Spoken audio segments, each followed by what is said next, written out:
ഇന്ന് ഇത്തിരി ഉണക്കച്ചെമ്മീൻ ചമ്മന്തി ഉണ്ടാക്കിയെടുത്താലോ. ചെമ്മീനെ നന്നായിട്ട് കഴുകിയെടുക്കുക. കഴുകുമ്പോൾ നന്നായി ശ്രദ്ധിക്കണം കേട്ടോ, ഇതിൽ മുള്ളൊക്കെ കയ്യിൽ നന്നായിട്ട് കുത്തി കയറാൻ ചാൻസ് ഉണ്ട്. കഴുകി വെള്ളമൊക്കെ വാർത്തെടുത്ത ചെമ്മീൻ നമുക്ക് നന്നായിട്ടൊന്ന് വറുത്തെടുക്കാം കേട്ടോ. നന്നായി വറുത്ത് വരുമ്പോൾ നമുക്കതിലേക്ക് ആവശ്യത്തിനുള്ള വറ്റൽമുളക് കൂടി ഇട്ട് കൊടുക്കാം. വറ്റൽമുളകും ചെമ്മീനും ഒന്ന് നന്നായിട്ട് വറുത്ത് വരുമ്പോൾ നമുക്കതിലേക്ക് ഇനി വേണ്ടത് ചെറിയുള്ളി ഉണ്ടല്ലോ, ചെറിയുള്ളി ഇട്ട് കൊടുക്കുകയാണ്. ചെറിയുള്ളിയും കൂടി ഇട്ട് കൊടുക്കുക. തീ കുറച്ച്, വെള്ളമൊന്നും നമ്മളിതിൽ ചേർക്കണില്ല. ഇനി ഇതിലേക്ക് ആവശ്യത്തിനുള്ള തേങ്ങയും കൂടി ചേർത്ത് അതുകൂടെ ഒന്ന് ചൂടാക്കിയെടുക്കുക. ഇനി ആവശ്യത്തിന് വേപ്പില കൂടി ഇട്ട് കൊടുക്കാം. ഇനി പുളിക്ക് അനുസരിച്ചിട്ട് പുളി ഇട്ട് കൊടുക്കാം കേട്ടോ. ഇനി നമ്മളെന്താ ചെയ്യേണ്ടത്, ലാസ്റ്റ് നമുക്ക് ആവശ്യത്തിനുള്ള ഉപ്പ് കൂടി ചേർത്ത് കൊടുക്കാം. പിന്നെ എരിവിനനുസരിച്ചിട്ട് വേണമെങ്കിൽ മുളക് പൊടി ചേർത്ത് കൊടുക്കാം.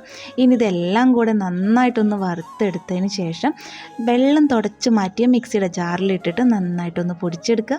ഇതേ നല്ല ടേസ്റ്റി ആയിട്ടുള്ള ചെമ്മീൻ ചമ്മന്തി റെഡി ആയിട്ടുണ്ട് കേട്ടോ.